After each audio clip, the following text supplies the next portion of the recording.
everyone. We'll go ahead and get started here. Just a brief introduction. My name is Sarah Lavenslegger, and I'm the Business Resource Center Coordinator.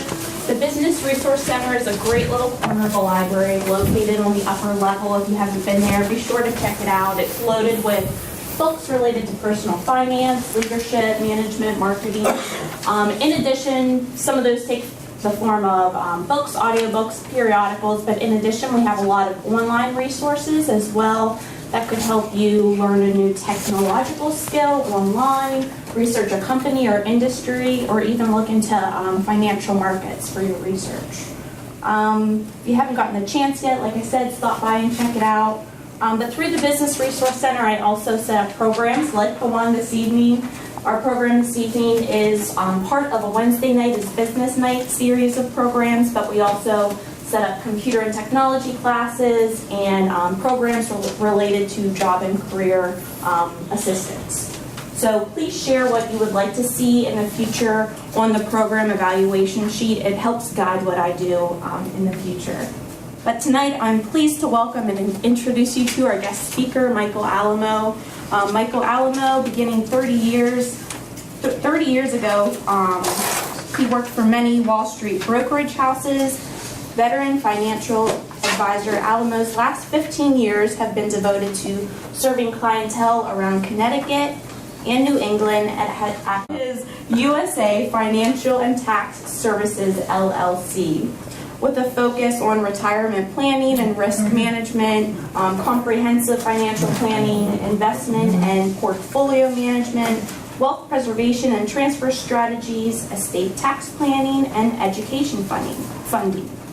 In gratitude for many years of business and support from customers around the state, Michael remains committed to giving back to the community via informational presentations and educational workshops like the one this evening. He has hosted many seminars speaking to groups about a broad array of financial, investment, and retirement topics. I'm happy to have Michael here with us for his presentation of tax-free and retirement strategies, so please join me in welcoming Michael. Thank you. Okay, so as Sarah had mentioned, my name is Michael Alimo, and I'm actually the president of USA Financial and Tax Services. And as she had mentioned, quite a few of the things that we do. What I try to tell people is when I started my firm, it's actually closer to 17 years ago now in the state of Connecticut. The goal was to look at money a little bit more holistically, if that makes sense to you. Most financial advisors will talk to you about how you should invest, are you diversified. We're looking at money a little bit more deeply. We practice something that we call the circle of advisors, where you would envision a circle and 4 quadrants. And the quadrants are tax preparation, which we just got through. We do hundreds of tax returns every year. Certainly we do retirement planning and wealth management. We have an insurance division and we have an estate division. And the reason I started that quite some time ago is those are all different facets of your money, all different phases of your money. And so for the clients that we work with, we want them to understand that we're involved in every facet of their money. So normally I ask people, if you have a CPA, if you have a retirement planner, if you have an insurance agent, when is the last time these folks got together on your behalf? So to get advice from an estate planning attorney, some of them tend to be very good at estate law, and I hope I'm not offending any attorneys in the room, but in terms of finances, sometimes they're not so good. And so we've actually put those 4 concepts together, and that's what we practice at USA Financial. So that's a little bit about the company. This is an educational workshop. This is our disclaimer form to tell you that the information in here is accurate and up to date. However, you have to understand that these are not recommendations for you. These are concepts that I have used years after year after year for various clients. But most of the cases that you're going to see here are specific to certain people's needs. So the information is accurate. I stand behind it. However, if you like anything that you see here, you should consult your own professional for recommendations and advice. Okay? So,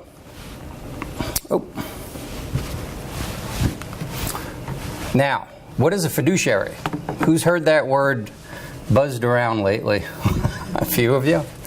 So actually, it was June of last year where the law actually came into effect, and it was the Department of Labor that came out what's called with the Fiduciary Standard.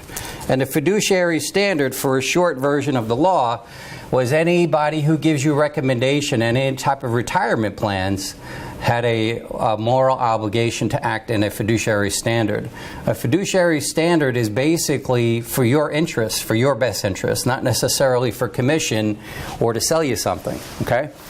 I've always practiced this fiduciary standard because, again, we have different divisions in on the money that we're practicing. However, you have to understand that if you're working with someone, they're not all fiduciaries, and you should ask the people that you're working with if they practice the fiduciary standard. For example, most brokers don't, and about 90% of the advisors in the country are actually brokers. Most of them are not held to the fiduciary standard. They're held to a suitability standard, which is a lot different. This June 9th, I believe, so coming up real shortly, part of the law is actually going into effect. The whole law should have been into effect. Part of the law is going into effect on June 9th, which is basically disclosure for people that get involved in your retirement accounts, 401ks, IRAs. And the disclosure is more about, yes, there has to be a responsibility there for your purposes, but it also discloses compensation, trips, bonuses, and things like that as well. That's the first part of the law that's actually coming out. The balance of the law is scheduled to start in January of 2018. That's kind of on hold right now. So with a new administration, they're looking at it and they're saying maybe it makes sense, maybe it doesn't. So you're getting part of it, which is good. I've always believed that it's a good law. If you've ever researched it, it's a little cumbersome the way it's designed. It would kind of scare you away. So some changes need to be made. Class notes. In there, there's some great handouts from various independent organizations, from the federal government to the state governments, tax planning institutions. I'd urge you to take a look at what's in there. There's some good information in there for you as well. There's my very lengthy history in there, if you'd like to read about myself. And there's also a list of upcoming events, because we do on average about 130 events a year with various topics. So if there's another topic that interests you, feel free to come see us. Okay, so tonight we're going to talk about tax-free concepts in retirement. So this is a little more advanced than retirement planning. So if you've been to a retirement planning seminar, that's great. This concept tonight is more about how do I get away from these taxes as I get older, okay? So if I lose anyone, you could stop me for sure. There's a lot of content here, so I'll do the best I can. So who's tired of paying taxes? Everybody, right? All right, who wants a tax-free retirement? Right? So far, so good. So I ask everybody, what are you waiting for? See, a lot of these things are in your control. Some aren't, and we'll go through that. But a lot of these things are on your in your control. And so some of the things I'm going to teach you and some of the numbers and facts that I give you to support it are pretty much opposed to what you've been ingrained to believe for a long time. Okay? Let's talk about the tax bridge. When do you cross it and on whose terms? So what we're going to try to get across tonight is you have to pay taxes, right? So if you came here tonight to figure out how not to pay taxes, I don't have it for you. But you're going to want it, yeah. You might want to leave. But if you want to figure out how to do it on your terms, which again, in my opinion, is a much stronger position, then I'll show you that. So, who knows what the highest marginal federal tax bracket in the history of the country was in our 100 years of taxing? Who wants to take a guess? 57%. 90%. Yeah, that's pretty close. 92%. This was after World War II. That's a little pie chart there to show you what happened to your income. Now, to be fair, you had to make over $400,000. That was a long time ago. But there were people who did. How about in the entire decade of the 70s, and there's a little hint in there? 70. Very good. Now, that wasn't that long ago, right?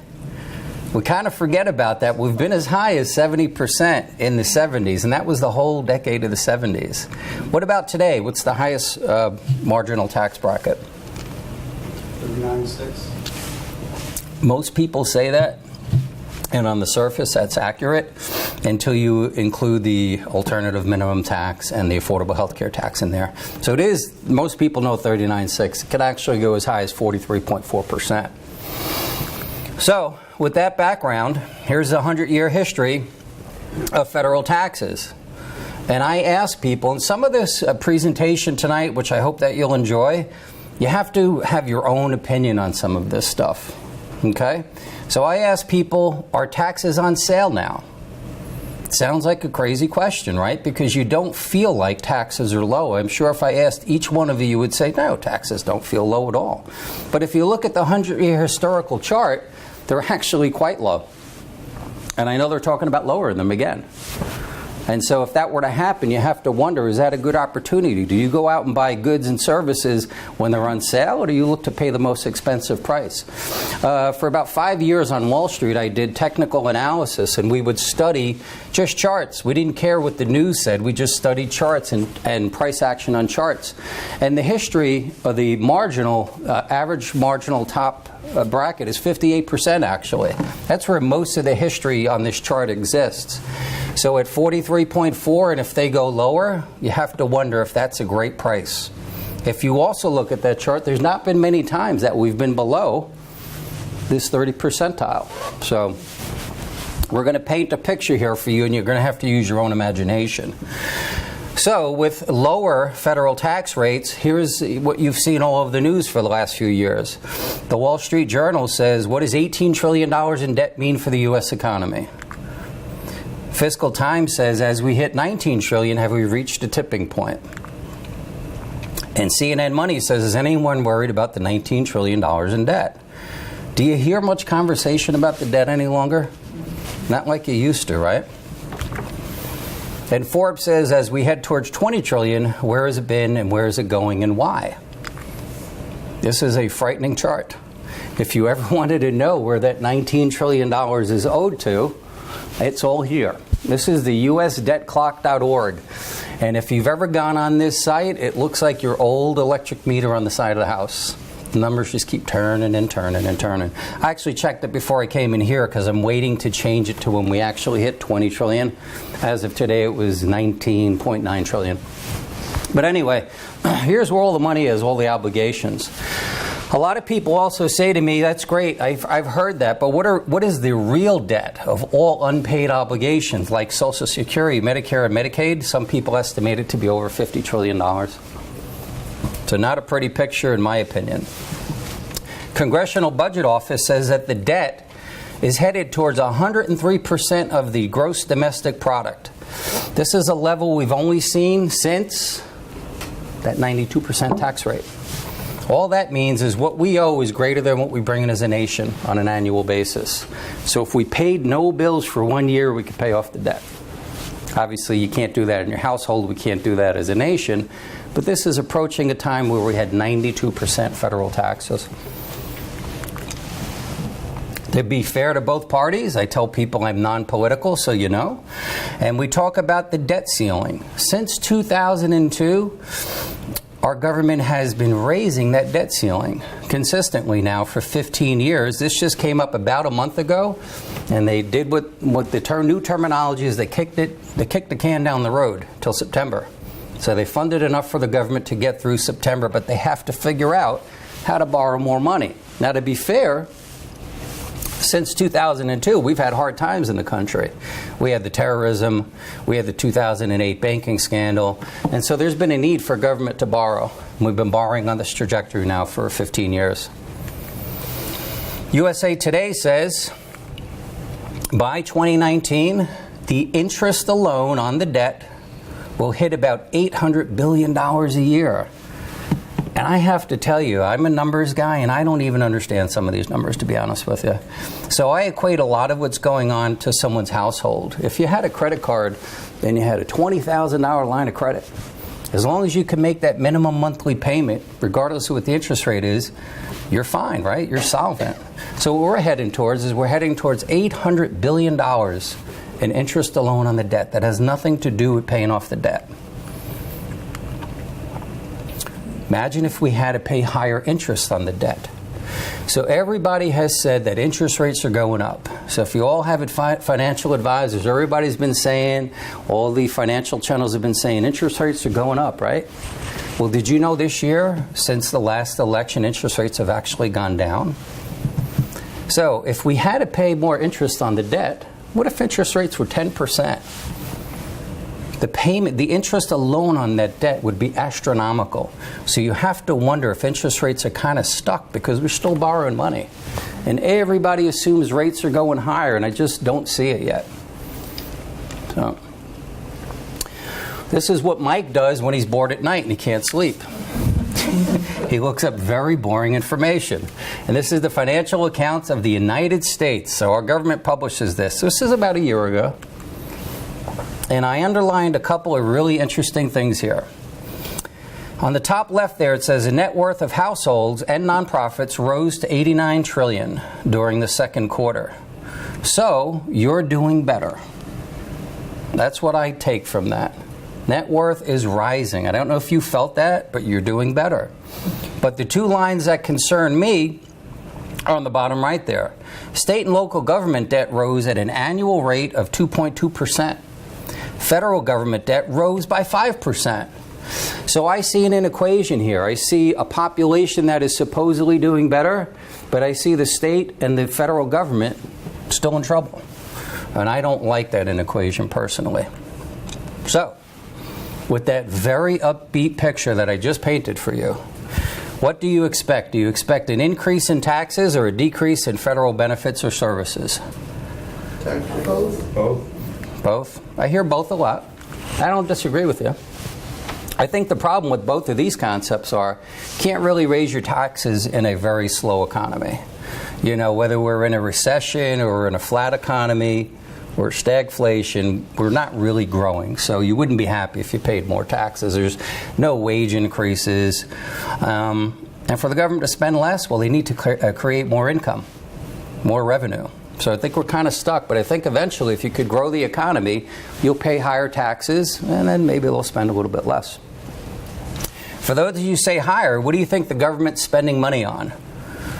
Who wants to take a guess at the top 3 or 4? Where do you think most of that money's going? Nobody really paid attention to that crazy slide, right? Healthcare.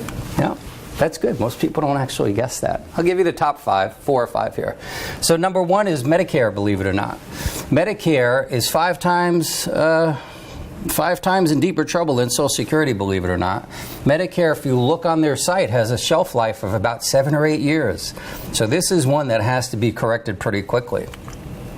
The debt interest, which we talked about. Third is Social Security. I've done a couple hundred presentations on Social Security, and if you look at your statement, it's actually solvent till 2037. So it has 20 years of life left in it, okay? There's actually money in the trust fund. People say there's no money in there. But it's good for about 20 years, and if they never do anything to correct it, it's still good till about 2085. You'll get about 72% of your benefits. So you'll get something. It's for the younger generation that they'll have to figure something out. Defense, number 4, we spend 20 times more than the next 5 nations combined, I believe the stats are. And then the last one, as this lady had mentioned, is healthcare. And that's always a very sore subject. But those are the top 5 there. So here comes David Walker. And David Walker was the Comptroller General of the federal government from 1998 to 2008. He was the head of our Government Accountability Office. And if you don't understand what that is, he was basically the CPA of the government. So he was our accountant. And here's what he says. Entitlement programs are a fiscal cancer. A lot of people don't like to hear that. It's not me, it's David Walker. And he says that Medicare is 5 times more expensive than Social Security. In order to keep these promises, tax rates have to double. Go back to my chart. 39% times 2 is 78. I don't know if he's right, but he did this for 10 years. He balanced the books. He says with no change in the tax laws, the national debt will top out at about $53 trillion. He just doesn't see it. He says it's really pretty simple. It's called math. The numbers don't add up.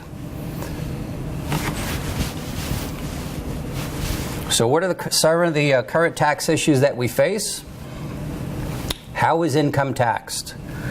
Well, the answer is it depends. If you didn't know that, it depends. There's a lot of ways you can be taxed. There's ordinary income, right? This is your salary, this is your pension. There's dividend and interest income. There's capital gains and capital losses. So let's have a little fun with that one because we do so many tax returns.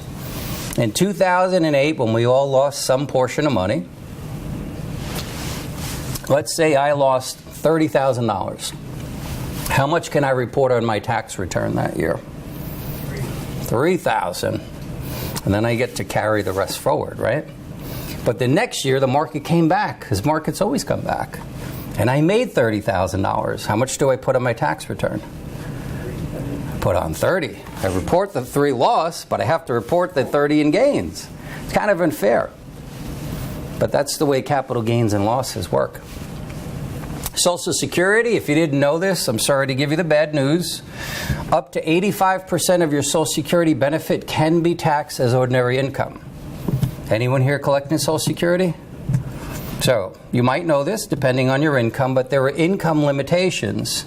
And income can be capital gains, dividend, interest, can be required minimum distributions, can be rental property, annuity income, could be a host of things. A married couple, if you exceed $44,000 of gross income, 85% of your benefit will be taxed as ordinary income. So, that doesn't mean you're going to pay 85% tax. That's what people always confuse that with. What that means is if my benefit is $1,000, 85% of it, or $850, will be considered ordinary income. It'll be taxed just like a salary. Does that make sense? So what was the limit? Married couples is $44,000. If you're between 35 and 44, it's 50% of the benefit is taxed. Over 44, it's 85% of the benefit will be taxed. So when we talk about some of the things that come in taxable later on in life, most of you probably will pay taxes on your Social Security. You can get to 0 taxes on Social, and I'll show you that later on. Pensions. The big fallacy is I'm going to leave Connecticut and I won't pay tax on my pension. That's only from the state. The federal government will follow you wherever you go with your pension. So you'll always be taxed on the federal level. Annuities, if you own them, and as a disclosure, I do own them myself, they have different type of qualifications.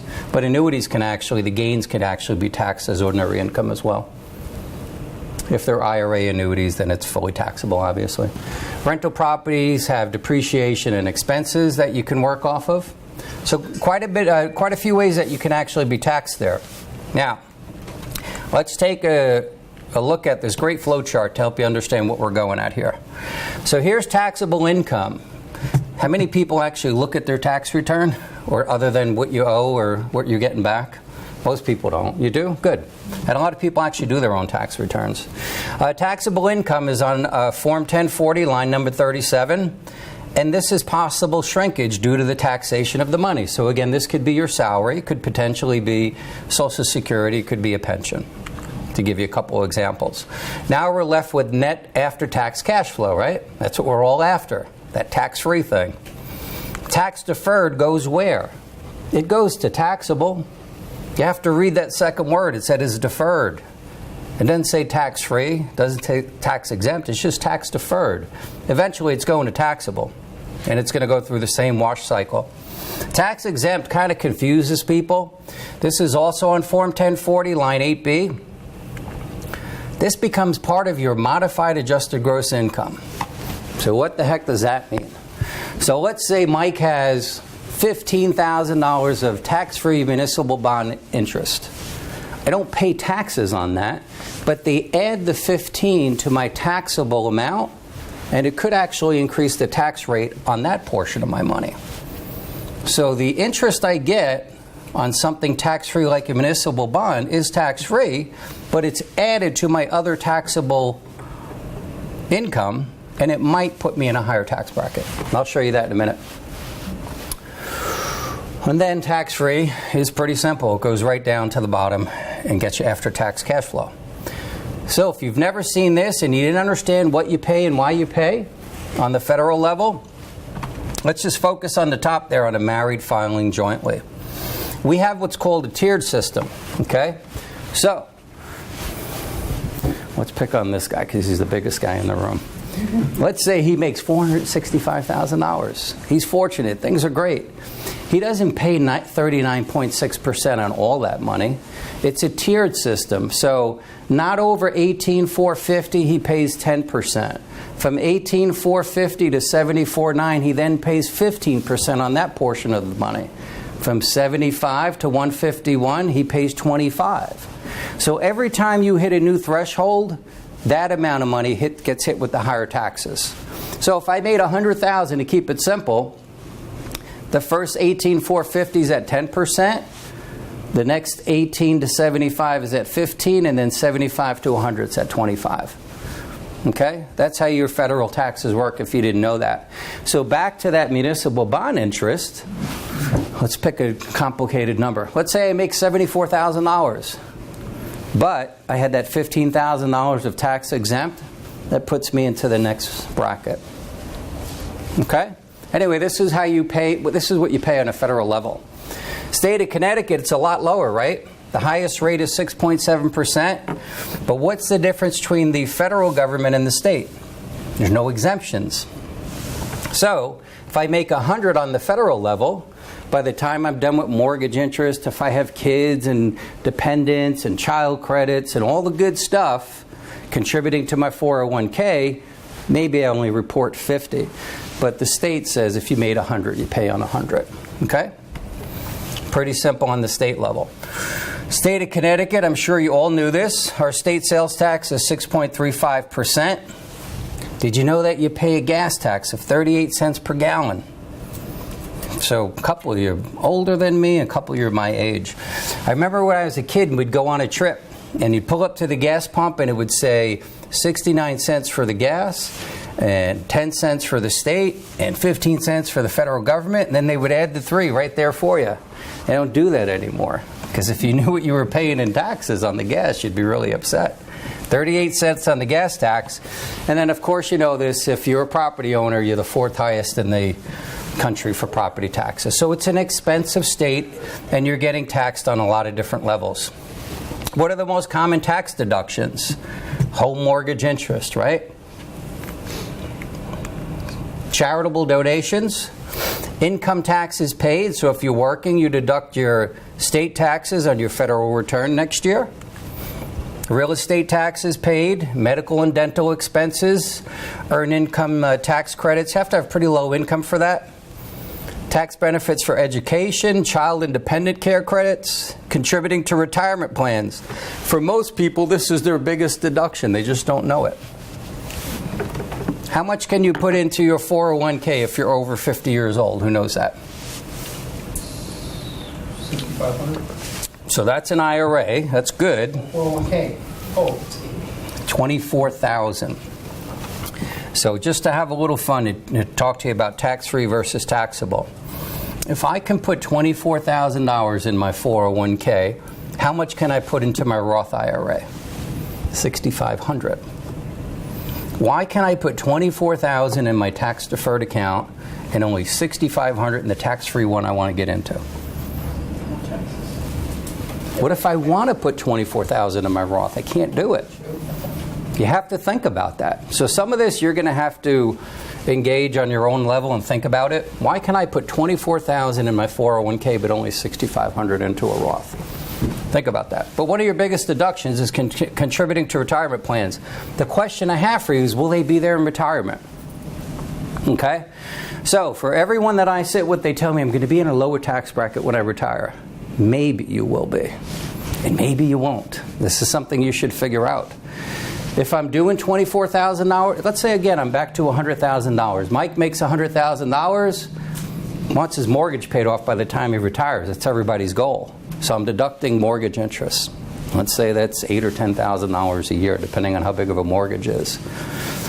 I'm deducting my real estate taxes. Those are still there. I have kids, I have dependents, and I'm putting $24,000 a year into my 401k. I might only be reporting $50,000 in income, right? When I retire, most of those are going to be gone. Thankfully, the kids will be gone, right? So that's gone. I'm not contributing to my retirement plan, and I'm not deducting my state income taxes that I paid because I'm not working any longer. So people always assume they're going to be in a lower tax bracket. You might not be.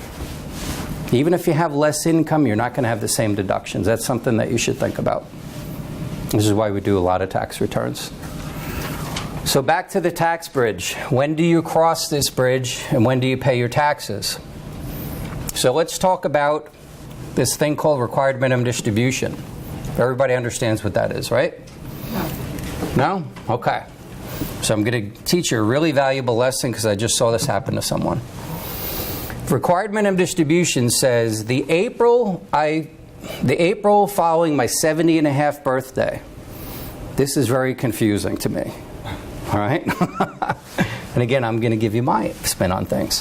Why is it at the April following my 70-and-a-half birthday? Why don't they just say when you're 71? Why don't they just say when you're 70? But it's the April following your 70-and-a-half birthday. You have to take your first distribution from your tax-deferred accounts, the IRAs, the 401ks, the 403bs, whatever you own. You have to. Okay? Now, I know a woman, she took, in 2015, she waited till April 2016 to take her first distribution, because the first year you have until April of the following year. But did you know every year after the first year, you have to take it by December 31st? That's confusing too. Why isn't it just December 31st? Well, in my opinion, exactly what happened to her is why. Her 2015 distribution, she waited till April the following the next year. But then, that year, you're supposed to take another distribution for 2016, and you only have until the end of the year. Well, she called my office and she said, oh, it's time to take my distribution for 2016. And I said, no, this is your second year doing this. She said, yeah, it's April by April, isn't it? No, that's only the first year. So don't get that wrong, because the penalty is 50% if you don't take it. She was supposed to take $12,000, $6,000 penalty, and the whole $12,000 is taxable. So she was left with $3,000. So she said, I'm going to fill out a waiver form. And I said, you'd probably be the first person in the country to tell the IRS you forgot to take it. So what it means is all these tax-deferred accounts, you have a time period where eventually you have to take it.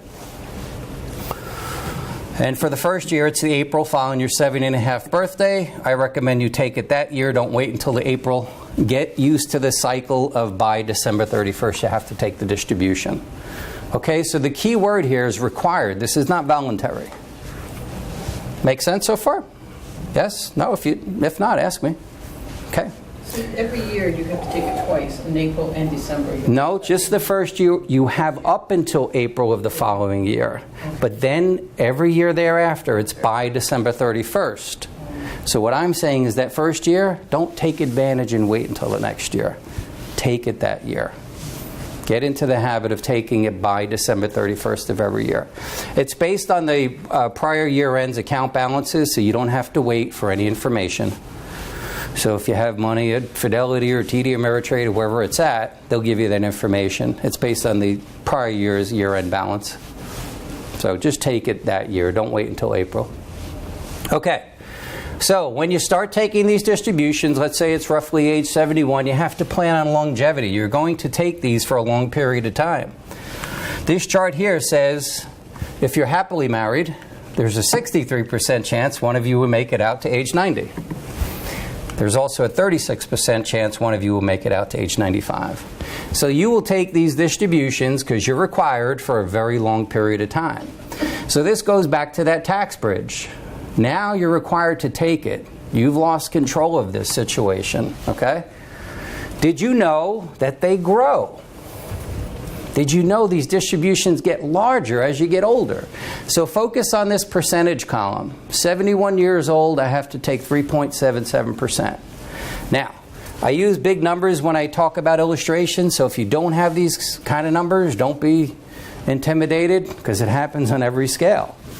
Let's say Mike has $1 million, and at age 71, he has to take 3.77%. He has to take almost $38,000. Here I am at age 80, I have to take 5.35%. I have to take $53,000. Here, that's what you have to think about. I have my opinion on it. Some of this is opinionated. Okay. Here's why. You've had an opportunity. Sorry? It's the law. Oh, yeah, it's the law. Okay. Yeah, it's the You law. don't have to think about it, you just have to do it. Right? You good. We're on the same wavelength. It's required. You know, here's why. You've had your whole life to defer it. You started working when you were 18. You took advantage of not paying taxes for 52 years. And now the IRS says it's time to start paying taxes. You can't defer it any longer. But the problem that I have with this schedule is when I'm 90 years old, I'm not looking to take 8.7% out of my tax deferred accounts. I just want to get down to the couch and turn on the TV. I don't want to be taking out 8.7%.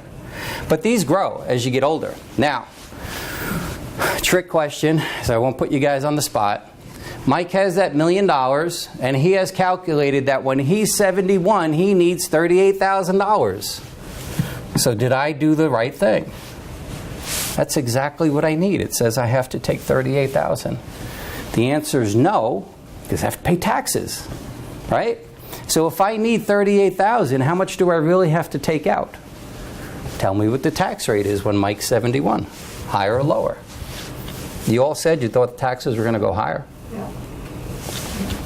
So if Mike needs $38,000 and the tax rates are 50%, I might have to take out $76,000. That could be a problem. That could be a large percentage of drawout. Let's say Mike has pensions, he has Social Security, he's got rental property. He doesn't need money coming out of this account.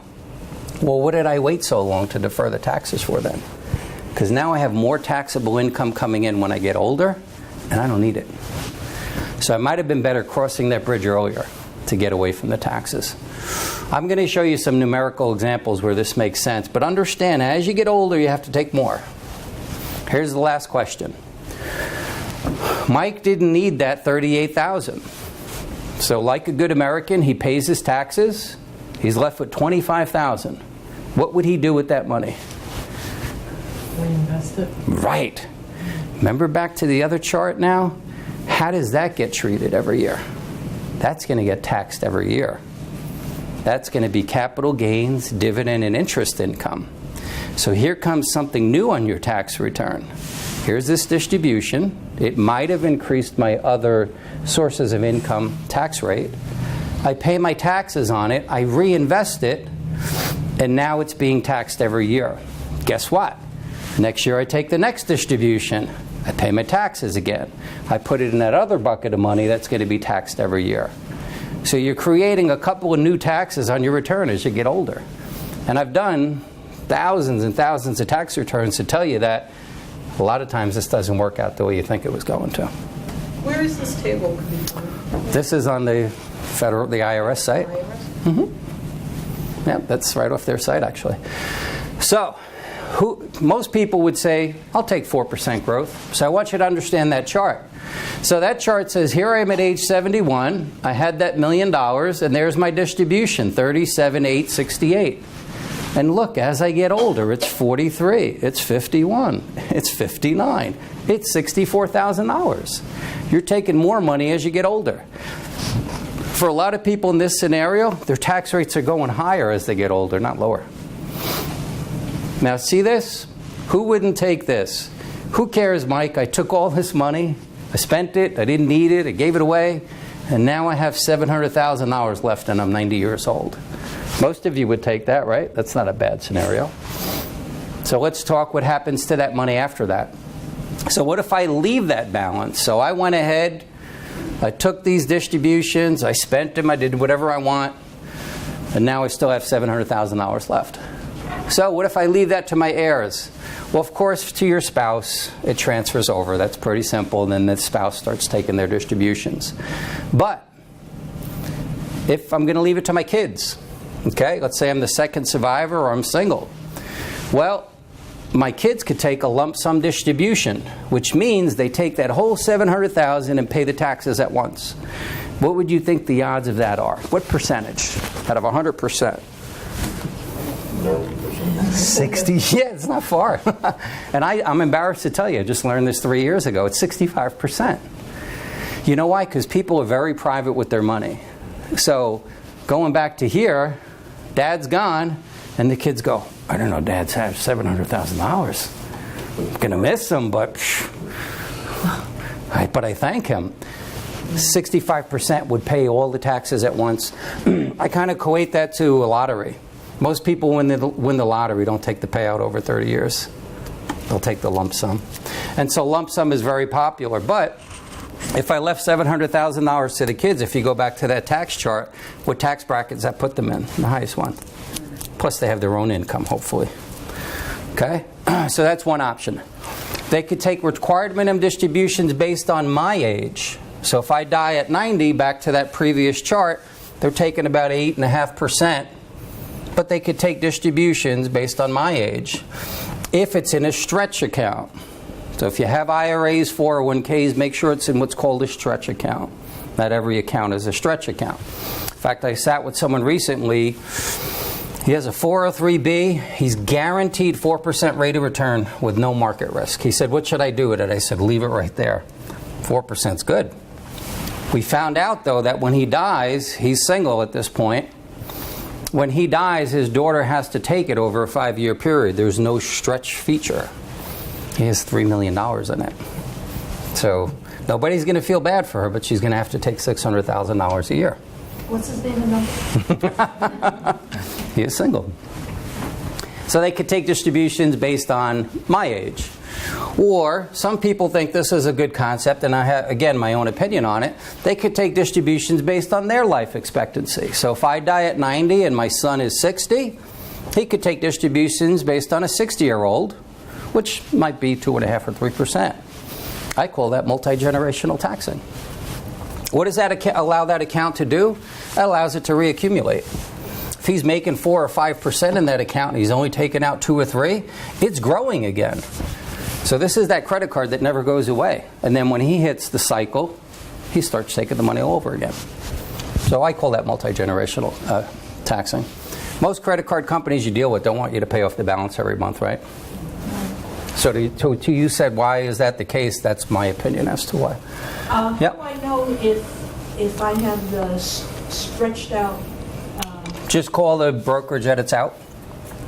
So if it's at a brokerage, Fidelity, Vanguard, Schwab, wherever it's at, if you have a financial advisor, say, is my account a stretch account? What about bank IRAs?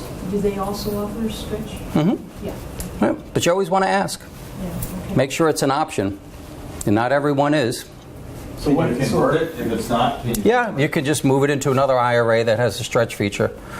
Now, this guy was surprised to find out that, he wanted to do everything for his daughter.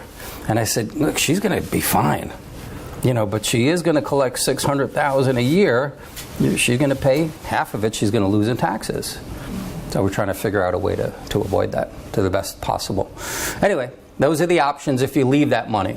So, with all that in mind, right now, according to good old Washington, there's almost $25 trillion in these tax-deferred accounts, and I say that's a lot of money yet to be taxed. So if you think tax rates are going higher, there's a good chunk of money here if tax rates went higher to pay down that debt. Something to think about. Okay, so most advisors ask, are you diversified, meaning across the industry sectors, what do you own? We ask you, are you tax diversified? Take a look to see if your money is pre-tax, post-tax, or tax exempt. Besides the diversification in your portfolio, see where that fits in. Okay? Now, here's where we come up for air to see if I lost anyone. And I ask people, would you rather pay tax on the seed or the harvest? Who wants to take a chance? It's the seed. I did this at Apricot's, a restaurant in Farmington in November, and the woman screamed out, "The harvest!" And she came to the office, she goes, "That was really bad, wasn't it?" I said, "I just lost you, that's all it was." So the concept is, yes, if this is all I have to pay the tax on, I might want to pay the tax ahead of time and grow it into this. Okay, so that's what we're going to go over now. So this is going to show you how old I am. We're going to talk about the buckets. So before the computers had all the great charts and software, we used to draw this, and I actually still draw this if you come to my office. So here's the taxable bucket. There's CD interest, bond interest, salary, pension, Social Security, rental income, mutual funds, and this tends to be very liquid, and emergency funds fall into this category too. Then there's the tax deferred bucket, but we know where that's going. That's eventually going into that first bucket. And these are any of the 4 series that you might own at work: 401, 403, 457, IRAs. Annuities are actually tax deferred. I actually have clients who pay too much in taxes, so they buy annuities so they can reduce their current taxes. So even if you have after-tax money, not IRA money, people actually buy annuities just to defer the gains. Gains are always tax deferred. So annuities are tax deferred. And then stocks are technically tax deferred, right? If I pay, I wish, if I bought Apple at $10 when it came out, and it's trading at whatever now, 150, 160, until I sell it, I don't pay any taxes, right? So that's a form of tax deferred. And then there's real estate, tax deductible, ordinary income, and then there's capital gains. Tax-free, what we all want to talk about, there's a problem with this bucket. The good news, no federal and state tax, no capital gains, and distributions from this bucket don't cause tax on your Social Security. Sounds good, except there's not much in there. Again, something that I have an issue with as a planner, as a tax advisor, is there's not much in here. I really can't get in here. Why can't I get into this bucket? There's municipal bonds, there's Roth IRAs, and there's cash value life insurance. Most people I sit with, they'll come in, they bring me in their portfolios, and they all have a small Roth. They started it, they thought it was a good concept, but it's hard to keep up with. It's not like payroll deduction, you know. Anyway, here's the tax-free bucket. So let me show you a couple of case studies to help you. This is the numerical part that I told you I would show you. So this couple, their name was not the Joneses, but they're real. They were both 50 years old. They had household income of $100,000, and they wanted to retire in 15 years. Pretty simple goals. That's what most people at that age come in and say. So we went through the buckets when they came in. They had an IRA at $500,000. How did they have a $500,000 IRA? It was inherited. Okay, so back to that slide I showed you, they inherited this $500,000 IRA. It's hard to do by putting in $6,500 a year. Tax deferred. Mutual funds that were taxable of $100,000. They were putting 10% into their 401k. No match. Here's my take on that. I was in that market for a while. Going back to the Fiduciary Standard, if you have a 401k, you should run into HR and say, what are the fees in my 401k? There's been a couple real notable cases in the last 6 months, Transamerica, Prudential Life Insurance, who were sued by their employees and lost because the fees were exorbitant and they didn't know about it. So you should find out, if you're getting a match, it's really pretty simple. If my employer says, Mike, put in 5 and I'll match 5, I doubled my money. You can't beat that.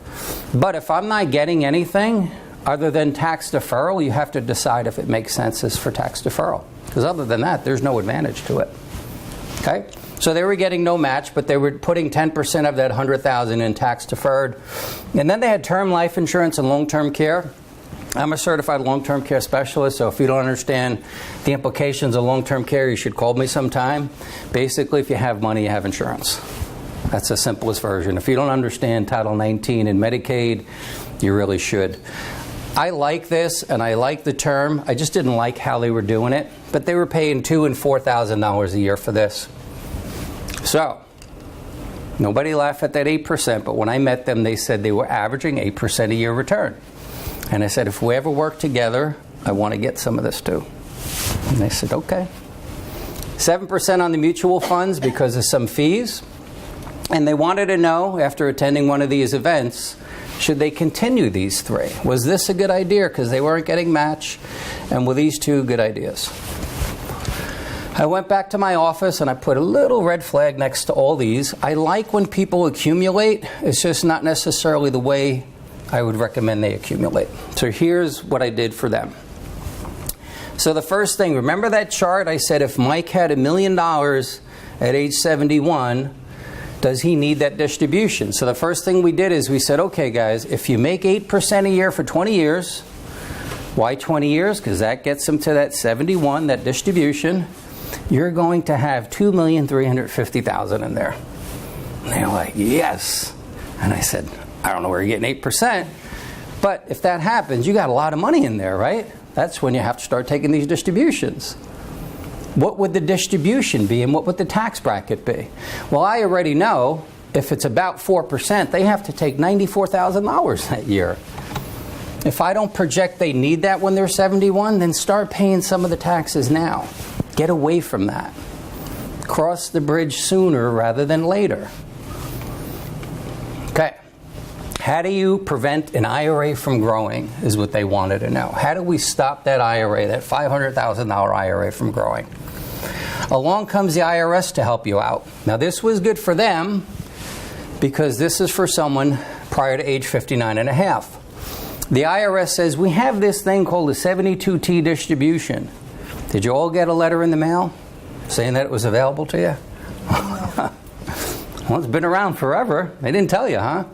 It allows you to take equal and annual distributions before you're 59 and a half. So most people say, I can't touch my IRA, I can't touch my 401k, because if I did, I'd get hit with a 10% penalty. Well, 72T distribution says you actually can. You do have to pay taxes, but you don't pay the penalty. So this was how we were going to whittle down that $500,000. Distributions have to go on for 5 years or 59 and a half, whatever is greater. So at age 50, they'd have to do this for almost 10 years. You have to commit to it. Currently, a 50-year-old can take about 5%. So Roth conversion is something I like. You remember about, I think it's already 5 years now. Might even be longer. About 5 or 6 years ago, remember the government said if you convert your traditional IRA to a Roth, you can have 2 years to pay the taxes? I think it was like 2008, 2009 when we were in trouble. Why did they do that? They needed money. So they were going to allow you to pay your taxes for 2 years. So Roth conversion allows you to shift money from tax deferred to tax free. You pay your taxes at your current rate. So assuming a 30% tax rate, this couple just came into my office and I said, I have a great idea. We're going to take that $500,000, we're going to turn it into tax-free. How much would the tax bill be? $150,000. They would have ran out of that office so fast, I would have never seen them again. They would have said, yeah, that sounds great. 500 down to 350. Not a good idea, right, on the surface. So what we did is what we're doing here, so you understand the whole concept of the presentation, we're recapturing money to go here. You have to cross the bridge. We're going to do it a little bit at a time. So from that IRA, we're going to take that 5% that they allow us to. We're going to recapture $25,000. We're going to go from tax deferred to tax free. We're going to start taking money from the mutuals, taxable, and we're going to get that into tax free. We're going to stop putting money into the 401k, and we're going to pay taxes on that. It's a hard thing to do, I promise you, but I'm going to show you the numbers, and you tell me what looks better. And then we're actually going to discontinue these because we're going to replace them with something a little bit more efficient. What we're doing on an annual basis is recapturing $47,000 a year. Okay? Everybody doing okay? Now, these are the two I was really worried about because these two are fully taxable, right? Taking money out of the IRA is fully taxable, ordinary income. Not putting money into that tax-deferred 401k, fully taxable. So they had to be ready for this. Okay. So the original balance, $47,000. Now, assuming the same 30% tax rate, the tax bill is $10,500. That's a heck of a lot better than $150,000. Now they're willing to listen. So, okay, Mike is now going to magically take $47,000 and turn it into $36,500. That was a lot more palatable because they wanted to get into the tax-free concept. So, Roth IRA, after 59, anyone here own a Roth IRA? A couple of you? Okay. So after 59 and a half, all the distributions are 100% tax-free. You know the money that you put in a Roth is always tax-free, right? It's the gains that have to be there for 5 years or 59 and a half, whatever is greater. So I like these. Distributions from here don't cause my Social Security to be taxed.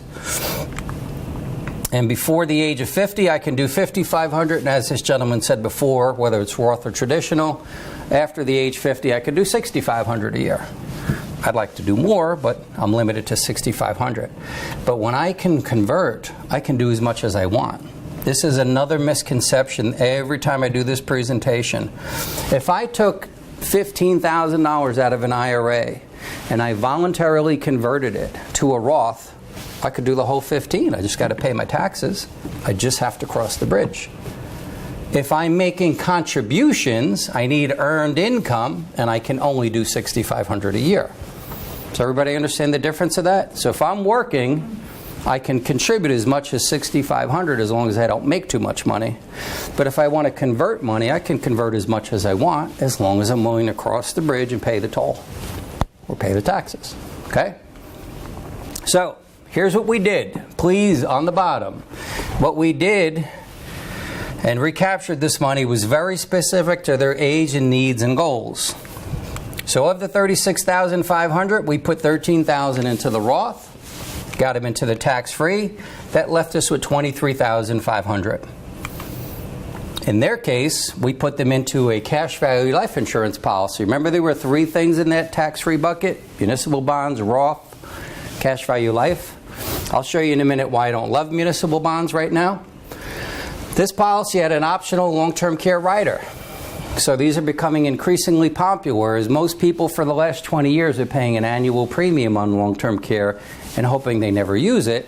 A lot of these companies are becoming innovative and they're tying in long-term care built into this life policy.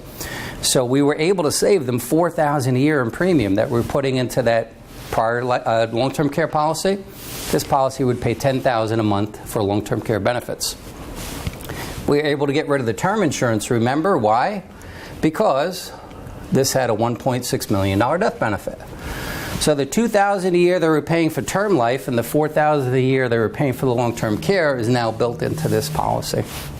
Okay? So the balance, $23,500, went into this policy. This policy, I won't go into this too much. This is based on historical performance. You'll see the $23,500 that we recaptured. Remember, $13,000 went into the Roth. The balance of $23,500 went into this. Why at age 65? Because you remember they said they wanted to stop working at age 65. So we were done with that process. This policy is now designed to pull out $65,000 a year tax-free money. So back to taxable. When I calculated those required minimum distributions, they were well above $90,000 taxable. This is designed to pay $65,000 a year tax-free. Okay? And you'll see it just goes on in perpetuity. Okay, so some of the advantages of this type of concept. In the cash value life, there's no penalties prior to age 59 and a half, like the Roth. No 1099s, tax-free distributions if you do it properly. You have to understand how to do that. So if any of you have whole life insurance, variable life, whatever you have to know how to take money out of the policies for it to be tax-free. No contribution limits, no income limitations. So I can do more than $6,500 a year here. And I can make as much as I want, and they can't stop me from doing it. Okay, so I'm going to show you what the end result was for this couple. The Roth, they got into tax-free. The life insurance retirement plan, tax-free. We reduced most of the taxes on the IRA. We didn't get to zero on that. And we reduced the taxes on Social Security. The end result was 0% coming out now. As they prepaid their taxes, they crossed the bridge. No taxes coming out of the life plan. We got the IRA taxes down to 15%. And believe it or not, no taxes on Social Security. So there are ways to get to tax-free in retirement, depending on how old you are, how much you have tax deferred, and other sources of income. Here is the comparison. Watch this. This is pretty profound. If tax rates stay in the 30th percentile, their money lasts to age 85. So if you've never had a longevity study done on your money, I recommend that you come see me. But this was very important. So for a 50-year-old couple, they were doing pretty good, believe it or not. Their money lasted out to age 85 based on current tax law. By going to tax-free, they leave a $1.4 million legacy, and their money lasts out to age 100. And here's the scary one. If you think the potential for higher taxes exists, their money lasts out to age 78. So if you think taxes cannot have a profound impact on your money when you get older, you need to rethink that. Okay? I'll show you a couple interesting retirement analysis. So again, take a look at what you have, direct it into your own buckets, and figure out where your money sits as well. That's one of the things that we focus on. This is pretty interesting. This doesn't have a lot to do with the presentation, but I feel that people need to understand this. So many people and experts say you could take 4 or 5% of your money and you're never going to run out. Did you ever hear that? When you hit retirement, you take 4 or 5, you should be fine. Do you want to know where that rule fails and nobody explains it to you? It's need versus percentage. I'm going to help you right now. This, sadly, is a real person. I didn't put his name on here. I met him here. And he had his advisor for 18 years, and he was very unhappy when he came in. And he said, when I retired, my advisor said I could take 5% and I would never run out of money. Here's where you have to understand that statement. 5% of his beginning balance was $1 million. What he really said is he needed $50,000. There's a difference between taking out what's reasonable and taking out what you need. So it just so happened that when he was ready to retire, that's exactly what he needed. So the percentage worked out then. Right here, all you see are the returns of the stock market. Nothing fancy. First year, market goes up 19. He says, I love this thing called retirement. I'm up to $1,145,000. Give me another 50. As the market's correct, which is not unusual, see what happens to his account balance? This was a good time to stop and say, wait a minute. Do I take 5% of the account balance, or do I take what I need, which is the 50? Because if he still needed the 50, well, now he's taken over 6%. Now this thing is falling apart. 565, he could take 28,000. So when he came to me here, he said, what can I do? I said, stop taking out 50,000. He said, I need 50. I said, well, that's not 5% anymore. So if you take 5% of what's in the account or 4%, it probably will work depending on how you invest. But if you take what you need, then throw that 4 or 5% out the window. You have to stick to what's in the account. 4 or 5% of what's in the account, and the money probably will last. If you take what you need, over here, this is 15%. This is when I met him. I said, you can't take 15%. So, back to what I'm talking about. Imagine that was taxable. So imagine he had to take out $62,500 to get $50,000. Right? So he needs 50, but this is all tax deferred. He's got to take out $62,500. Now he's out of money. So if this were tax-free money, he's still in the game, barely. If this were taxable money, he's done. So again, the taxes can have a pretty profound impact. All right. Now, I'm going to show you a retirement analysis. So if you've never had one of these, you should have this done. Any questions yet? We're doing okay? It's a lie. I know it's a lot of information. When I give this class at the universities, it's usually 2 or 3 nights. So, but anyway, here's a retirement scenario. We're going to take mostly taxable versus mostly tax-free. So we're going to take a hypothetical 5% rate of return. Would most of you take 5%? Right? It's not bad. Here's $1,150,000 in retirement accounts and $175,000 in a brokerage account. So a lot of money. We're going to compare that to $925,000 in Roth, so they crossed the bridge, paid their taxes, and $175,000 in the brokerage. Watch this. A lot of numbers here, but it's really pretty simple. Here they are 5 years out in the future. John and Mary, they're 66 and 65, and their only source of income is Social Security. That's not unusual. Some people do get a pension. They have other forms of income. For most people, it's social. Here's your net monthly income. So far they're doing okay on taxes, but they have a spending problem. They spend $8,300 a month. Now, we're going to inflate these expenses every year just because of inflation, and we're going to inflate the Social Security a little bit too. When you run this retirement analysis, it says, okay, guys, you need $4,300 a month to live. But if you're starting with $2.2 million, because this money was growing at 5%, remember? Well, believe it or not, it's manageable. My software starts calculating for the taxes of this required minimum distribution in here.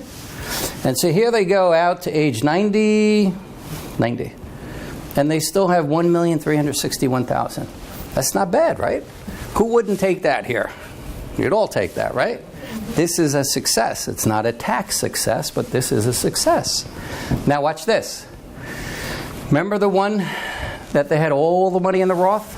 Now we're going to start at $1,827,000 versus $2,200,000, except all the taxes are paid for now. Now we go out to age 90. There's $2,500,000. There's no rabbit in the hat here, I promise you. It's just that they prepaid their taxes. So they can go out to age 90 and leave a $1.3 million taxable legacy, or they can go out here to age 90 and leave $2.5 million tax-free. It's all because they prepaid their taxes. They're not in that required minimum distribution stage. They're done with it. Okay? Do you think 1% could make a difference? Excuse me. You think if we were running at 4% instead of 5%, it would be a dramatic difference? Say yes, it could be really big, because it could. So here's 4% with the same numbers: $1,150,000 taxable, $925,000 Roth, tax-free.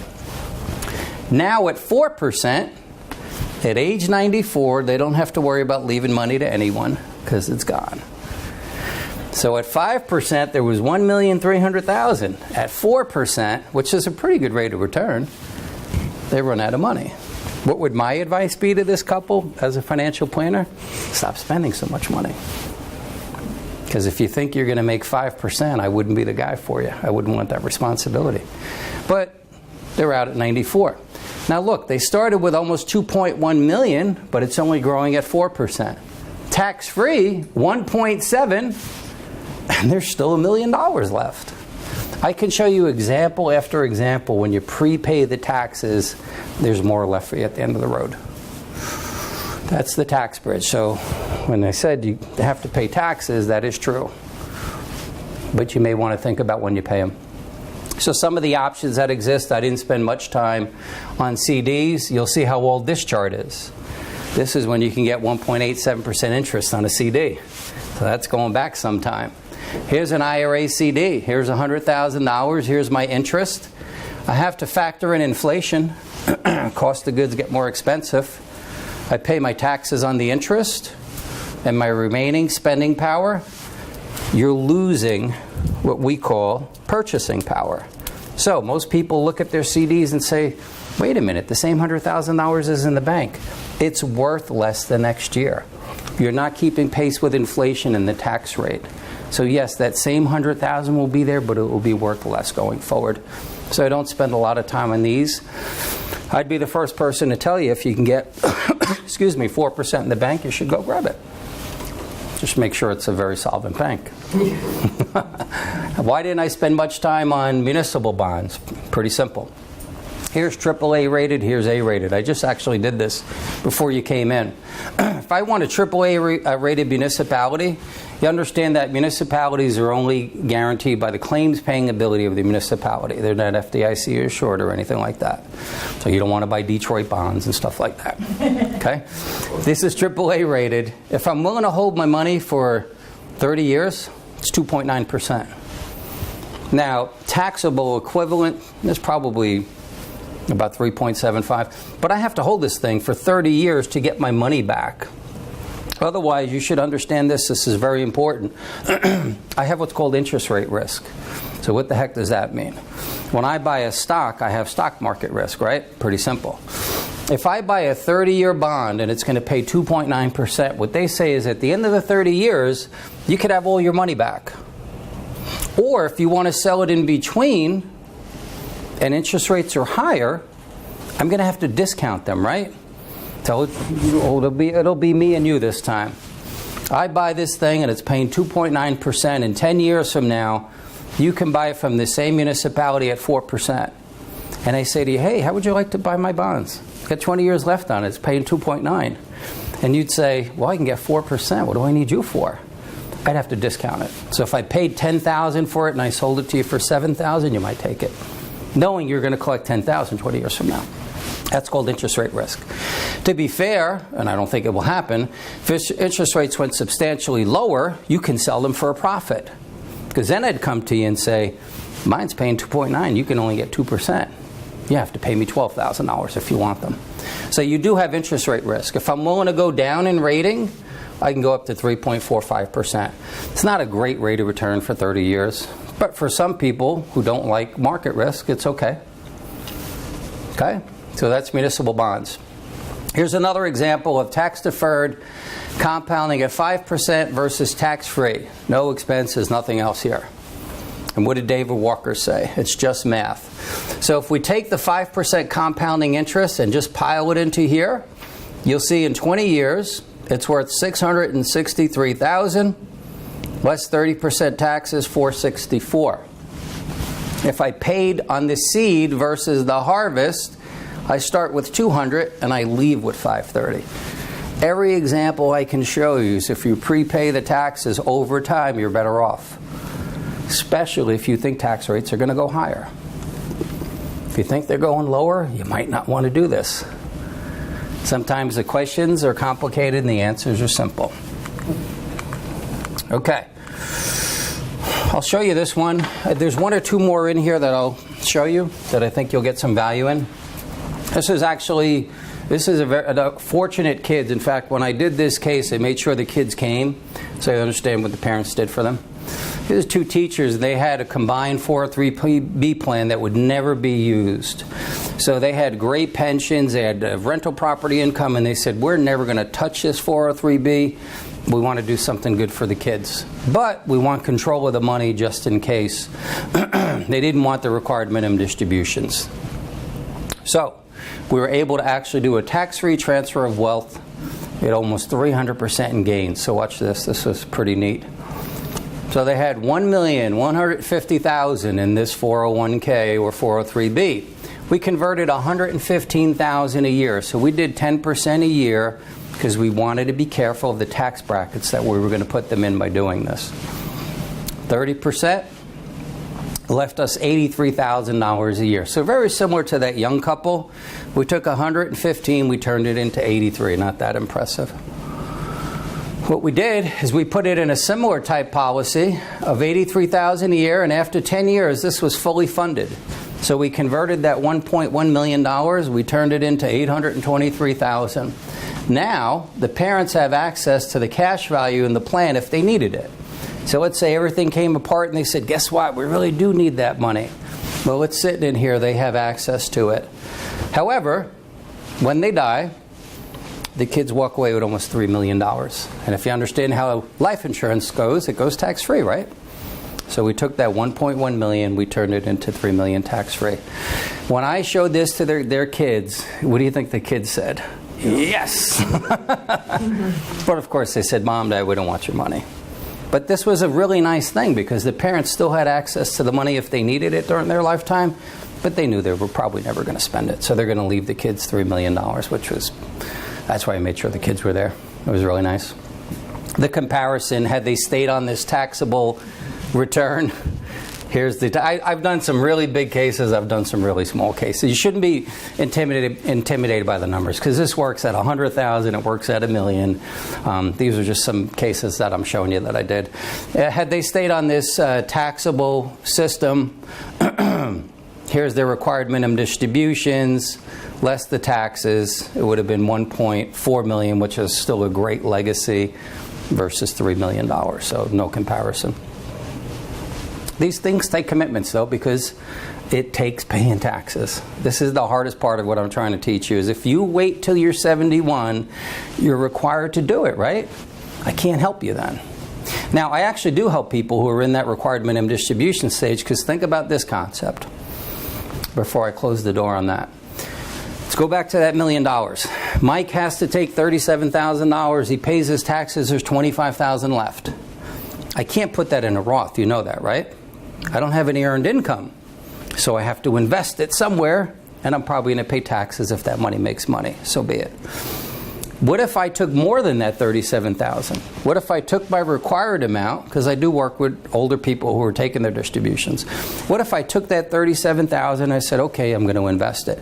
But then I took another $20,000. Why in the world would I do that? Because that distribution is going to eat me up later on anyway. So I take that extra $20,000, but now I can do a conversion because I wasn't required to take that $20,000. The required portion, I can't. That was required, but anything above my required distribution, I can convert it into a Roth. So I don't want to be in life insurance. I don't want to be in municipal bonds. I can convert excess into Roth. Again, the seed versus the harvest. So if I took that extra 20 and I netted 15, this will now grow tax-free the rest of my life, even if I'm 71 years old. It's not a bad deal. So 3 components: the owner and the insured, the beneficiary, because I showed you quite a bit on insurance.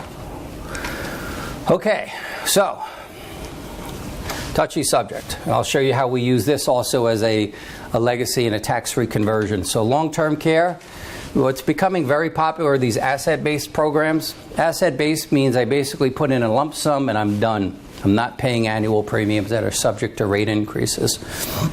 Here's a gentleman, 63 years old. This is when this is appropriate. When you're sure this is not going to be your last $100,000 in life, this is a great way to leverage against the high probability of using long-term care, nursing home, assisted living, that stuff. $100,000 goes into the policy. There's a death benefit here. So if he dies in his sleep, God willing, when he's in his 80s, $115,000 goes tax-free, because this is insurance. And if it's structured properly, it's actually out of his estate. But if he's wrong on long-term care when he's in his 80s, this policy will pay out close to $750,000 for long-term care over a 6-year period. So these are becoming very popular for people who can afford them, to say, okay, I have a certain amount of money, and if I'm wrong on long-term care, I really should be protected. Does anyone know how those spend-down provisions work with Medicaid and Title 19? Really pretty simple. If you're married, I think this year you can preserve about $123,000 of assets. So if as a married couple, if you have more than that, you're required to spend down assets. And they have a 5-year look back on your money. So if you have above that, you're going to spend down your money. Okay? Kind of a funny story. I have a client who's a hedge fund manager out of Greenwich. And he looked at this. And this is what's called the internal rate of return. So if he uses long-term care 20 years later, the internal rate of return is 8.7%. He said, I'm going to take this back to the boys in the office, see if we can do that. And he came back and he says, we think we can match this, but not with a guarantee. So that's the concept with this, is tax-free transfer of money and leverage if you're wrong on long-term care, if that concerns you at all. Okay. End result is we transferred $100,000 out of the taxable estate. We leveraged it 700% for elder care usage, and death benefit is tax-free. You pay the taxes on that $100,000 when you pulled it out? It didn't come out of an IRA. It came out of a brokerage account. Can't fund these with IRA accounts. No, but that $100,000 that you took out, did you not have to pay the taxes on that since it was a taxable account? It was we call it qualified or non-qualified. Qualified means it's tax deferred. Non-qualified is after-tax money. Right. Depends on what you sell in your portfolio. A lot of people have items that they haven't made money on. Mm-hmm. So yeah, I mean, you might have capital gains depending on what you're selling. So anyway, that's how we structure that. That's a good question, though. Let's just have a little fun. Okay, estate planning. I'll give you 5 minutes on this because we do a lot of estate planning. So are there any attorneys in the room? I don't want to insult anyone, you know. Mm-hmm. So like I said, I actually did this estate planning event with a really renowned estate planning attorney out of Glastonbury. We did this at the Wethersfield Senior Center about 2 months ago. And he went up and he did a great job. And then I got up and I said, listen, he is a great attorney. Don't ever take financial advice from him. Terrible. He's my client, actually, you know. And the reason I say that is because they're good at law, but they don't always understand the financial implications of things. So you have to be careful.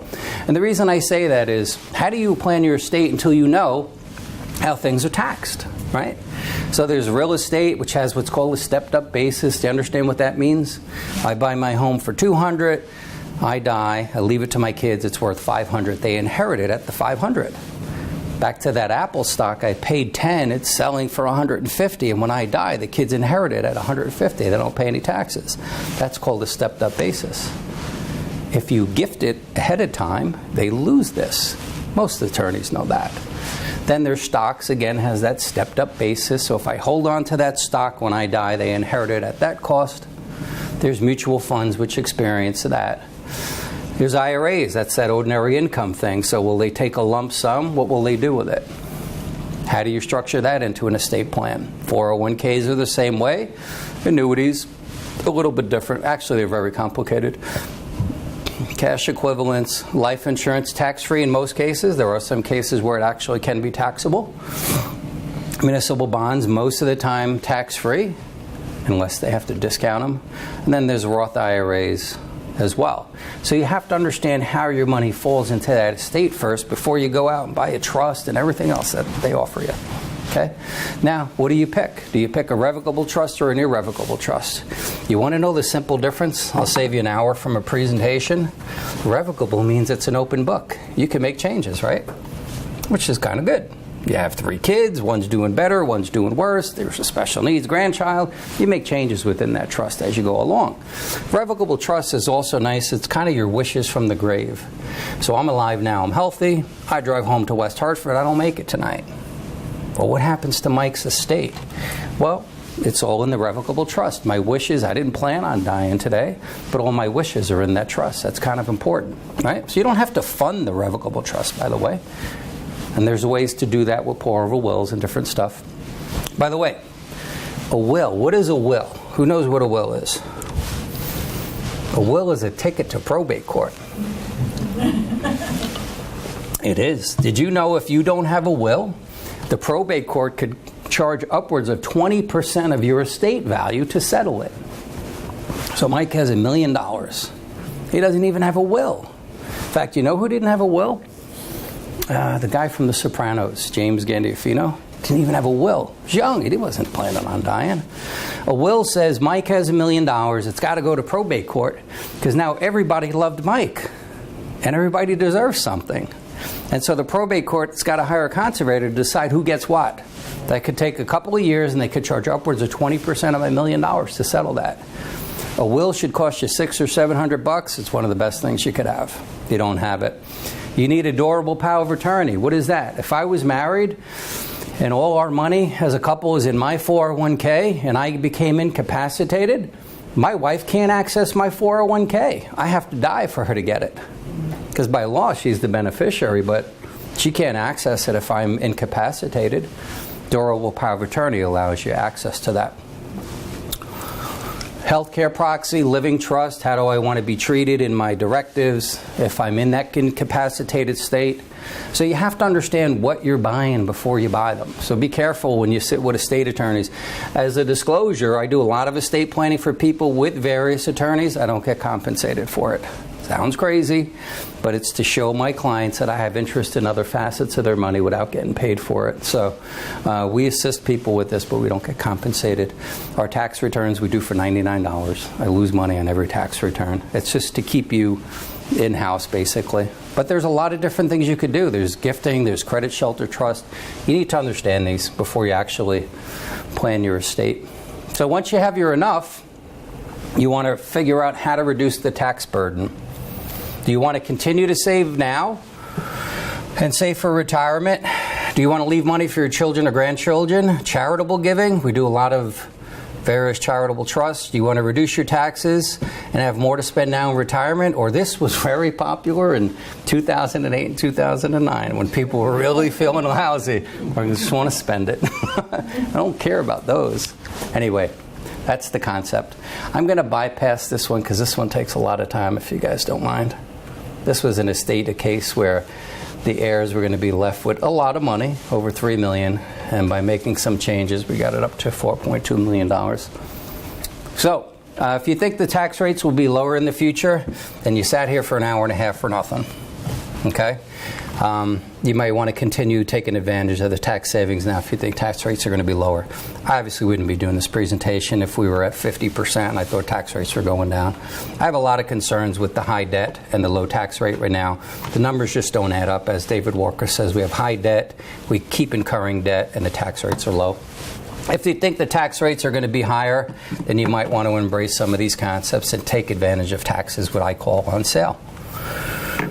So, with that, I'll take questions if you have questions, and I'd ask you if you'd like to fill out the evaluation form, if you'd like to meet me at, for you guys, probably the closest thing is Hartford or West Hartford. I have offices in Hartford and West Hartford.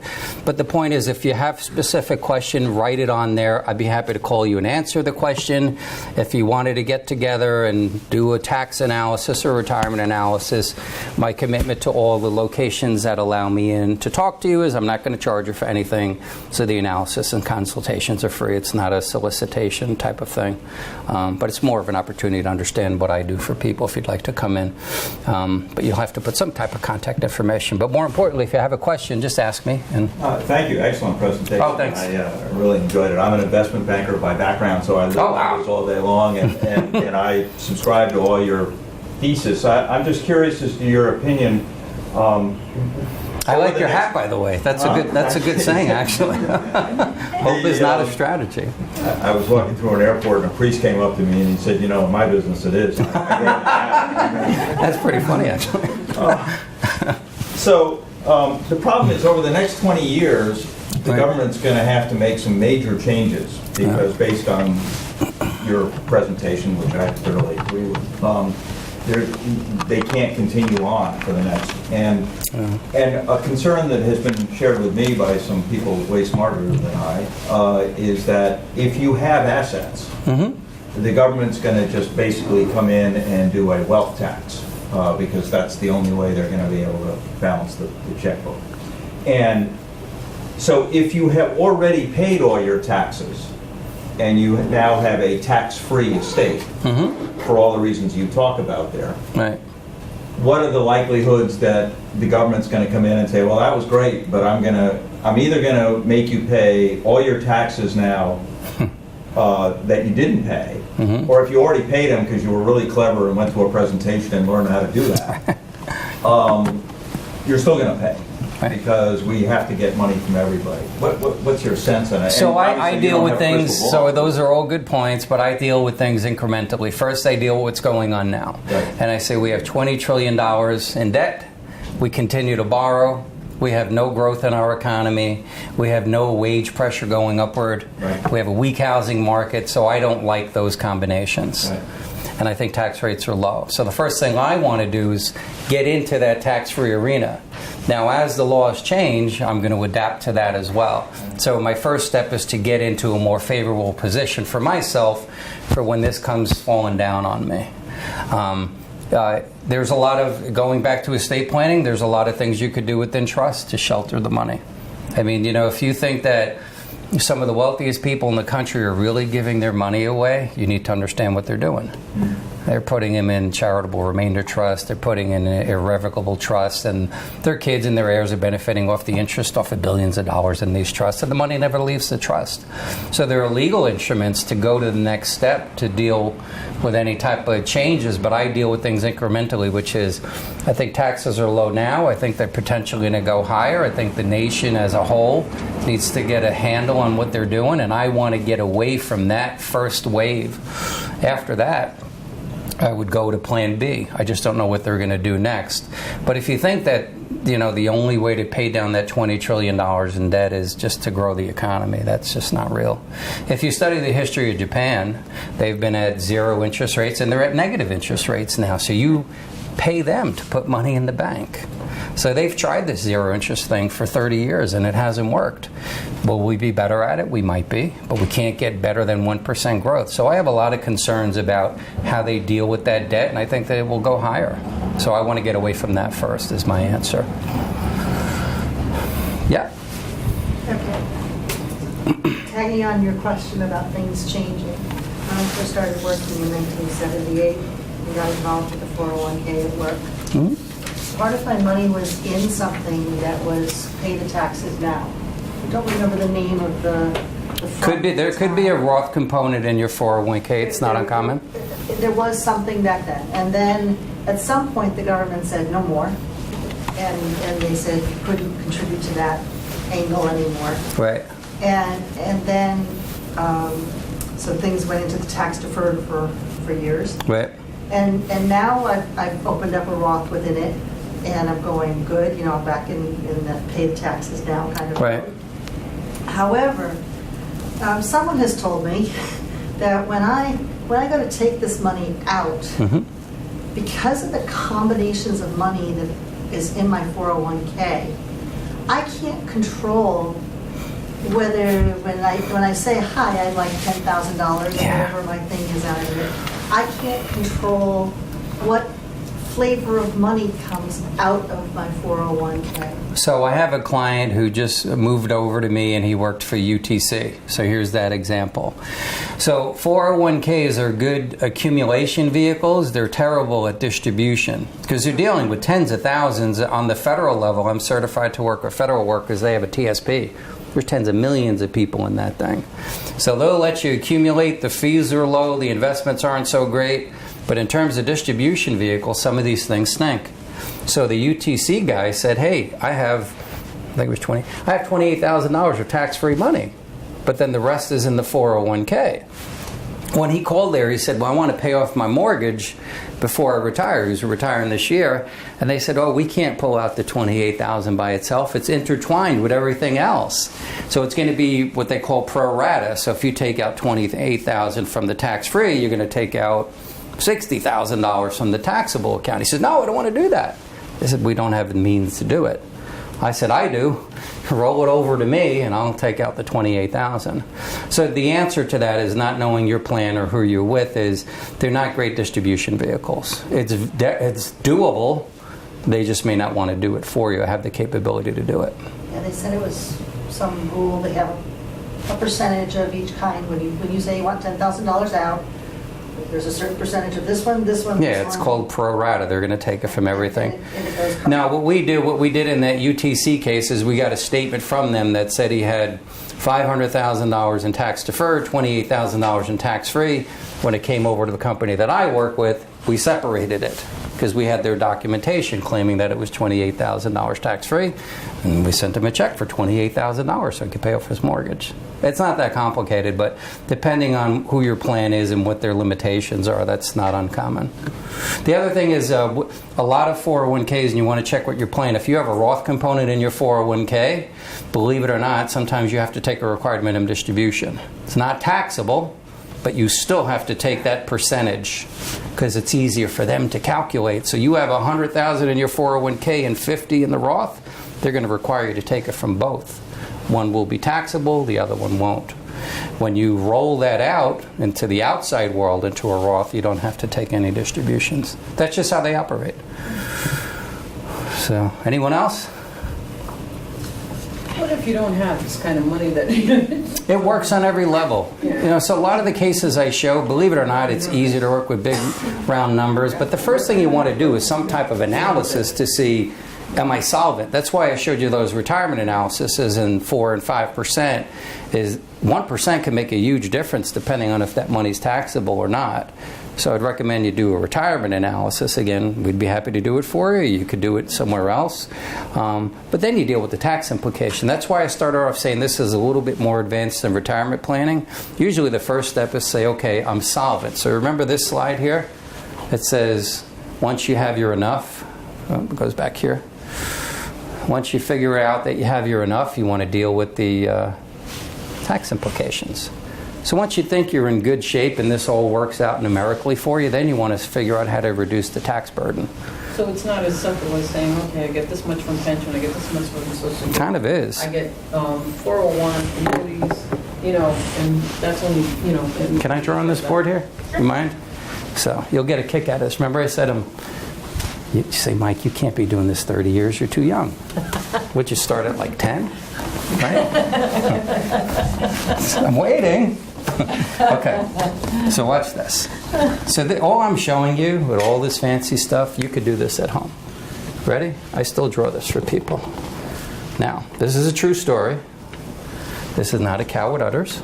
I had a guy who said, "Is that a cow with udders?" And I swear that's true. And I said, "You're a very strange guy. And when you leave, you need to go to another specialist." This is a three-legged stool. And so let's just say this were you. And your expenses are $5,000 and you factor in 3% inflation. That's what I showed you in the retirement analysis. Are you married? Yes. Okay. So let's assume you both get Social Security, and let's say one of you get a pension. Doesn't matter if you do or you don't. When you add these two up, if it's greater than that, just figure out the taxes again, right? So let's say the Social Security between the two of you are $3,500, and the pension's $2,000. When you add these up and you take out for taxes, you're in pretty good shape. You don't need Mike. You just figured out your retirement analysis looks pretty good. Now, if one of you die, you're going to lose one of the social, and what did you do for pension survivorships? Widow, I thought there was... No, so when you're married, you get to keep the higher of the two if someone dies. You don't keep them both, okay? And in pension, you have to decide, did you leave a survivorship? Yeah. Okay, but let's just say this is your scenario. This looks good. Well, now you get money here.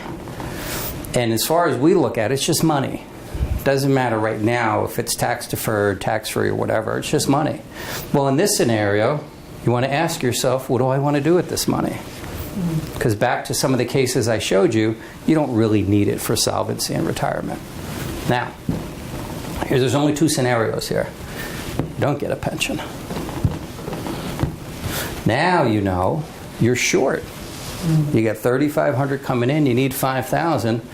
Remember I showed you that 5% chart? Figure out what percentage you need. If this percentage is 4 or 5%, it's a little tight, particularly if this is taxable money. So everything I showed you here is here. That's all it is. That's what a retirement planner does. Say, okay, is this solvent? How does this look good? Where do the taxes affect this later on? And are there ways to make this better? But you could do that basic thing on your own. But how do you get the money for the taxes for like a Roth IRA if you don't have the money up front? We have less. So remember that $47,000 we recaptured? And we magically turned it into $36,000? You have less, except now you're compounding $36,000 tax-free for the rest of your life, as opposed to compounding this $47,000 till you hit that required minimum distribution, and then you start drawing it down. So that's the seed versus the harvest. Yeah, that's this. Getting the money up front to pay. You don't pay the taxes. You take whatever you're converting, and you have less to work with. So if it's $10,000 that's taxable, and you pay your taxes, now you have $8,000 to grow tax-free the harvest for the rest of your life. It's hard because nobody wants to pay taxes. But I promise you, once you hit 71, you'll pay them for the rest of your life. And they'll just go higher. So if you are retired, there's still strategies that you can... Yeah, that's why I showed you that case where the couple wanted to do something for their kids. You could do it for yourself too, and that money was available to them. But yeah, you could still do it when you're retired, and you could still do it when you hit 70 years old. I've done these strategies for people. The oldest one was probably 80 years old. But I've done it for people in their 50s, 60s, 70s. It's pretty profound. I mean, if you think tax rates are going lower, then don't consider it. But I just showed you the ingredients in the beginning. That's where you have to put your own thought into it and say, yep, we're either staying where we are, and again, we might go lower for the next year or two. I've heard that. But if you look at that history of that chart, it doesn't stay down there very long. That's a great opportunity to pay some taxes. So, yeah. Your scenarios kind of showed taking that $1 million, paying the whole thing, the taxes at one time to convert it to from a 401k to a Roth or something like that. Would it make sense to say do a quarter this year, a quarter next year to even reduce the taxes even lower? So that's also a good question, and I'll answer it by showing you this chart again. So the reason we have a tax practice is this. let's say you said to me, okay, are you married? Yes. Let's say you said, hey, this year we're at about $80,000 in income with everything all added in. And you say, hey, I like this concept. I want to pay my taxes and be done with this.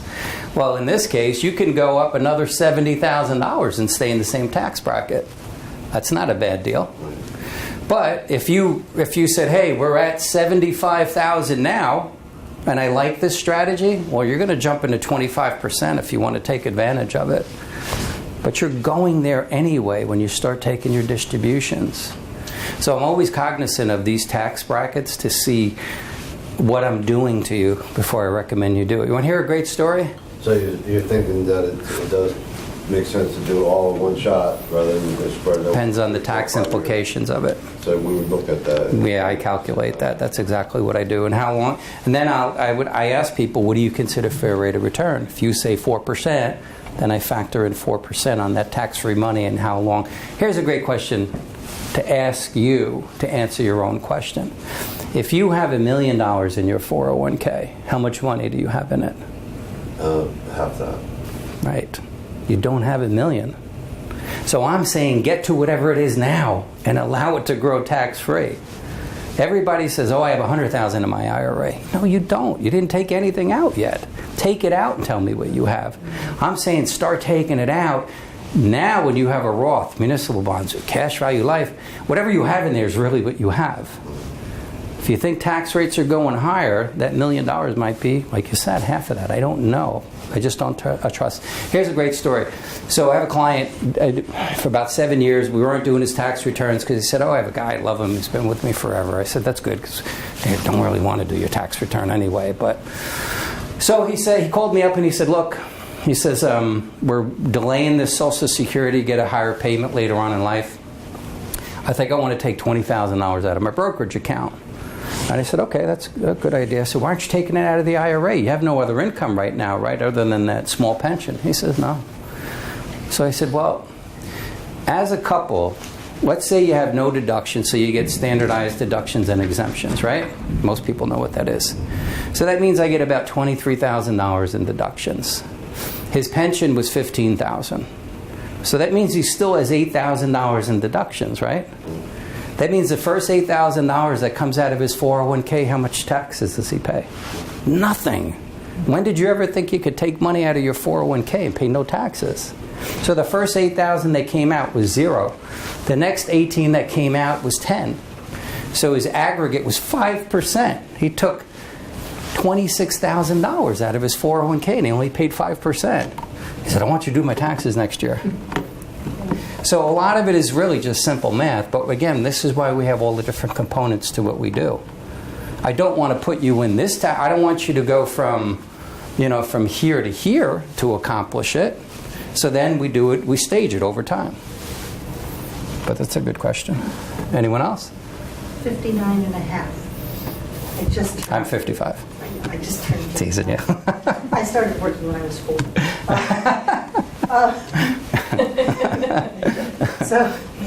So you brought up 59 and a half a couple of times, and it seems like a magic number. I just turned 59. Anything that I should come see you about? So for tax deferred plans, forgot about this or whatever. No. Get to see me now. No, for tax deferred plans, if you wanted to take money out prior to 59 and a half, you would take advantage of that 72T rule. Okay. So you don't pay a 10% penalty. After 59 and a half, you could take money out. You just have to pay income tax. Just like you would. Ordinary, just like a Now I salary. have to pay income tax on it. Exactly. So then you'd go back to your tax brackets and say, how much can I move out without jumping tax brackets? But at 71, you'll have to take it. I say accelerate it. Does that 5-year waiting rule still apply after 59 and a half? I turned 59 and a half in January, retired in April. And I started putting some in the Roth 401k. Right. Can I take the money out now? Or Contributions are always tax-free. It's the gains that have to be in there 5 years or 59 and a half, whatever is greater. So if you started this at 50, it's the 59 and a half. If I just started this year, then I got to wait 5 years. But you could always take out your contributions. Take out the other stuff. Right? Yeah, the gains have to be in there for 5 years. Crazy, right? Your head's not like bigger. I just, my girlfriend says I have a big head. I enjoy it. You know, I'm fortunate. The reason we started the educational stuff is I get to meet different people. I get to teach them stuff. I've been offered to be on the syllabus at a couple of universities. I'm not ready to do that, but I like it. It's fun for me. For most people, they come and it's like, oh, I hate this. I wish he would just hurry up and get to the point. But I like it. So One quick it's fun question. for me. I don't know, I doubt it's quick, actually. Annuities, you said they're complicated. Most of my money's tied up in annuities. Yeah. And Are they IRAs or are they? They're income IRAs, but right now we're talking about a shield that it's to make a dose of money first before it goes conservative. But I'm trying to read it all and, you know, and then trying to... So you know. you have a couple of choices. Come to an annuity class, which I give classes on annuities. Come to my office, I'll explain. There's annuities. Here's the short story on annuities. Most of them are good, though I don't like variable annuities, because what does the word variable mean? Anything can happen, right? Forget about the complexity of them. You always want to be cognizant of fees in any type of annuity because they're notorious for having high fees. But annuities get a bad reputation because I sell you a good annuity, it just wasn't for you. I didn't tell you that you had 10 years of surrender charges. I didn't tell you that you could only take out 10% a year without a penalty. I glazed over that stuff. That's where that fiduciary law came from, believe it or not. A lot of people running around selling you things that you don't really understand, and then they say, I got your signature. So annuities are very complex. They're long-term vehicles. They're big commitments. They're 5, 7, 10-year vehicles. They have surrender charges for early withdrawals. They're limited on how much you can take out, but they do give you guaranteed income and tax deferral. So there's a lot, and some of them protect you from downsides of the market. They made money on it. Yeah. Great. In the last 8 years, you could throw a dart at the wall, and if you didn't make money, you did something wrong. Right. But IRA annuities doesn't matter. All the money coming out is taxable. If this was after-tax money, then any of the gains in those annuities are fully taxable as ordinary income. So let's say I had $10,000 of after-tax money in a savings account, and I wanted to buy an annuity. The $10,000 is safe. The gains are fully taxable as ordinary income, like a salary. But the advantages are tax deferred as well, so there's a trade-off. But they're pretty complex. You need to really understand them to make sure you bought the right one. To make a switch. Well, I think after they explained it, it seemed like it was a great idea. It's a regular fixed increase, Right.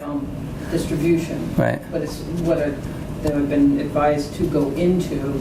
I told him to think of me like his mother, Here's the other thing on annuities. Most insurance companies will not allow you to put more than 40% of your total assets into an annuity. Because, again, they're long-term vehicles. Yeah. So if you're exceeding 40% of your net worth, they don't even want it. Oh, he's thinking of turning the whole thing into, Yeah, well, well, it's already in there, the money that I have in Right. there, which I haven't really put anything in. It just was a big lump that I put in. Right. He's not putting it into another annuity, is he? He should probably come to my office. Yeah. I don't want to. I don't want to guess. I don't want to guess. Anyone else? Okay, so thank you for coming. If you'd like to drop the evaluation, I'd ask you to just put it upside down on the table for your privacy. I'd love to see. If not, thank you for coming. Thank you. Thank you.